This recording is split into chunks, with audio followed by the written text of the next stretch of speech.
Véhicule électrique suite avec Julien Varin, Autolib, directeur de la communication, je l'ai dit tout à l'heure, avant de tenter un premier bilan de l'opération menée depuis début 2012 sur Paris notamment.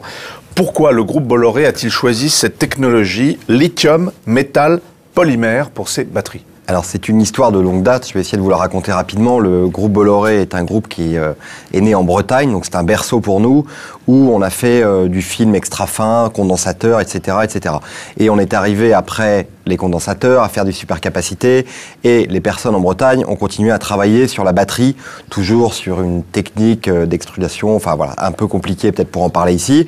Et donc on a développé cette fameuse batterie lithium métal polymère qui pour nous a deux avantages, qui a priori aurait plus d'autonomie que les autres batteries, et on le voit avec Autolib aujourd'hui, le véhicule a fait plus de 300 km. 300 km en conditions idéales, stabilisées, une personne pas trop lourde, un peu de vent dans le dos, enfin voilà, normal. Non, mais pas de vent dans le dos, mais normal, mais pas de chauffage. Voilà. Oui. Là, on s'aperçoit aujourd'hui que la voiture, si vous la conduisez correctement, c'est-à-dire sans mettre en effet tout à fond et sans trop freiner, en utilisant un peu l'inertie de la voiture et de remettre de l'énergie dans la batterie, vous faites 250 km. Vous allez en faire 200 si vous êtes avec, comme il y a 15 jours, il faisait très froid, partant de nuit avec la radio à fond. Donc on a vraiment une batterie entre 200 et 250 km, ce qui commence à être vraiment intéressant. Alors sur le sujet Autolib, une batterie peut-être un peu inférieure aurait suffi.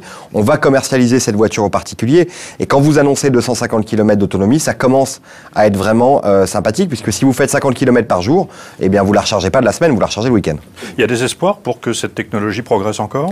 Oui, on a des espoirs que la technologie progresse, à la fois en termes d'autonomie et après aussi en termes de temps de recharge.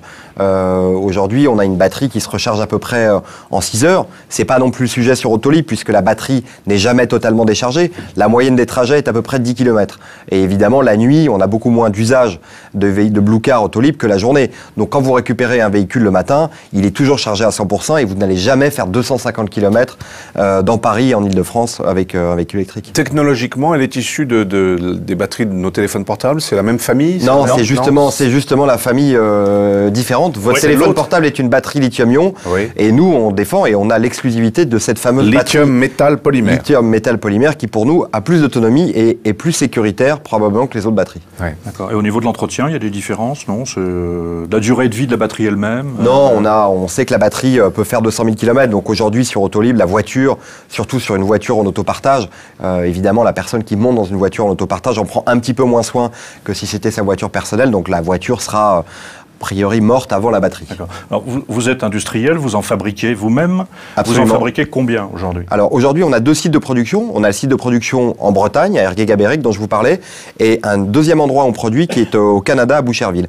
On est en train d'étendre le site de production de la Bretagne pour arriver quasiment à une capacité de 20 000 batteries par an. D'accord. Alors il y a, à part Autolib, il y a des véhicules électriques que l'on croise dans les rues et qui sont équipés de batteries Bolloré. Exemple. Non, aujourd'hui, il n'y en a pas. Aujourd'hui, on est précurseur. Enfin, Renault est aussi précurseur. Voilà, on a lancé. Avec la même technologie. Pas avec la même technologie. Je dirais, on est plus constructeur, nous, de batteries que de voitures aujourd'hui. On est microscopique par rapport à Renault en termes de construction de voitures. Est-ce que ce serait un idéal que tout le monde ait la même technologie? Nous, ça serait l'idéal. Et en tant que fabricant de batteries, ça serait vraiment l'idéal que Renault. Pour le développement, achète vos batteries. Pour le développement de la filière. Mais pour le développement de la filière, aujourd'hui, on est on est très content que Renault fasse des annonces sur ses voitures. On est très content que Renault vende le plus de voitures électriques. Et le vrai sujet du véhicule électrique, c'est l'écologie. On a beaucoup parlé d'Autolib, mais c'est derrière tout ça, derrière ce côté pratique, économique, le prix du baril de pétrole, toutes les contraintes de l'automobile, le prix de l'assurance, du stationnement. Voilà, aujourd'hui, l'autopartage résout tous ces problèmes, mais c'est une véritable promesse écologique dans les villes dont on a forcément besoin rapidement. Alors, vous allez mettre sur le marché la Blue Car à destination des particuliers bientôt, prochainement, je crois. Oui. Par quel réseau? Avec quel réseau? Alors, et qu'est-ce qui va se passer au niveau de la prévente, puisque les gens qui nous regardent sont très intéressés à savoir ce genre de choses. On a donc gagné l'appel d'offres Autolib. Donc on a des temps de passage importants, on a immatriculé 1000 voitures, on doit avoir 1740 véhicules le 1er juin et 3000 véhicules à terme fin 2012. Et si je commande aujourd'hui, je vais attendre combien de temps? Dans 2 ou 3 mois, je pense qu'on peut vous servir. On a ce temps de passage du 1er juin qui est vraiment très important. On avait une vraie montée en charge des productions de voitures en Italie. Je rappelle que la voiture est faite par Pininfarina. Ouais. On a eu, depuis qu'on parle de cette Blue Car, 9000 pré-réservations. Ce qu'on a fait, c'est qu'on a annoncé, Vincent Bolloré a annoncé que cette voiture était commercialisée aux particuliers. On va recontacter en priorité ces personnes qui nous avaient fait un petit peu pré-confiance, entre guillemets, et on va voir s'il y en a 1, 100 ou 1000. Mais alors, vous la vendez avec un réseau ou sans réseau? Alors pour l'instant, on va la vendre sans réseau, parce qu'il y a 10 personnes. Après, si on s'aperçoit qu'il y a 1000 personnes, ou 2000, ou beaucoup plus, on va être obligé de s'appuyer sur un réseau. L'annonce de la commercialisation de ce véhicule est très récente, elle a été faite la semaine dernière par Vincent Bolloré au Salon de Genève. Donc il va falloir qu'on s'organise, qu'on se staffe un petit peu, pour pouvoir en effet répondre à cette offre. Comment ça coûte une Blue Car? À construire? Non, Vous pouvez pas le dire. si je veux l'acheter. Aujourd'hui, on est sur des logiques de location de 300 € par mois. 300 € par mois avec la batterie. Hein. Avec la batterie. Ouais. Alors qu'est-ce qu'on fait en entretien sur ces véhicules aujourd'hui? Alors on fait moins d'entretien qu'un véhicule thermique, et tant mieux, c'est aussi des promesses du véhicule électrique. On fait de l'entretien de nettoyage intérieur-extérieur du véhicule. On s'assure que le véhicule est toujours en bon fonctionnement et en sécurité. Mais après, en termes d'entretien, c'est extrêmement simple. Vous n'avez pas de vidange à faire, vous n'avez pas de... Voilà, on remet un peu On change les plaquettes et les pneus, quoi.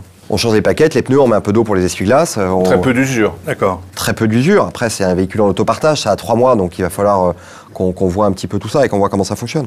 Réaction des uns et des autres, non? Oui, Madame Le Cégli. Oui, je voudrais souligner que Autolib illustre parfaitement une évolution très importante de la mobilité. Et d'ailleurs, si vous me permettez l'expression, il y a plusieurs petits Autolib qui sont nés partout en France et dans le monde. En France, c'est Nice, c'est Angoulême, c'est Strasbourg, Rennes, etc. Mais dans le monde entier, aux États-Unis, au Japon. Ça illustre quoi? Ça illustre que notre rapport à la mobilité est en train d'évoluer. De la même manière, et en miroir du fait que nous passons de l'ère industrielle à l'ère de l'information et des services, on passe pour un grand nombre d'usages de la possession d'un véhicule à l'utilisation de services de mobilité. Et c'est en cela que l'autopartage, entre autres, en tant que service de mobilité, est vraiment très illustratif de ce qui se passe et de ce qui se passera demain. Messieurs, d'accord? Oui, je voudrais rajouter deux petits points brièvement économiques. Le premier, pour nos spectateurs, c'est que c'est un véhicule électrique ou un véhicule innovant, il coûte plus cher à l'achat, moins cher à l'usage. Pour qu'il soit rentable, compétitif par rapport à un véhicule thermique, il faut qu'il roule au moins 13 000, 15 000 km par an selon les calculs. Donc, c'est un véhicule qui, contrairement à ce qu'on pourrait penser, est plutôt un véhicule périurbain ou urbain, c'est-à-dire un véhicule qui roule, qu'un véhicule urbain, par exemple, dans Paris, qui roule peu. Donc, il y a une logique très forte, si on veut décarboner le transport en milieu urbain, mais vraiment urbain, donc dans Paris intramuros, à faire de l'autopartage. L'autopartage, aujourd'hui, le covoiturage sont très faibles en France, très très faibles, mais il y a une logique très forte. Le deuxième élément économique, donc vous l'avez pas dit, c'est un modèle, on dit ça coûte cher, il y a des investissements publics, alors ça coûte aussi à l'actionnaire, donc c'est un gros projet. Mais ce qu'il faut bien voir, c'est que dans le modèle économique, la part de la voiture est minoritaire. C'est-à-dire c'est un business où il y a de l'IT, où il y a de l'infrastructure, où il y a tout un tas de choses. Et en fait, la part de la voiture, donc c'est de la voiture plus tout un... Et je voudrais d'ailleurs dire, mais vous avez des chiffres certainement plus précis que les miens, que vous avez créé combien de centaines d'emplois, ou que vous allez créer combien de centaines d'emplois on a créé, après si vous prenez Autolib, vous avez plus de 1000 emplois créés. Merci Julien Varin. Merci beaucoup.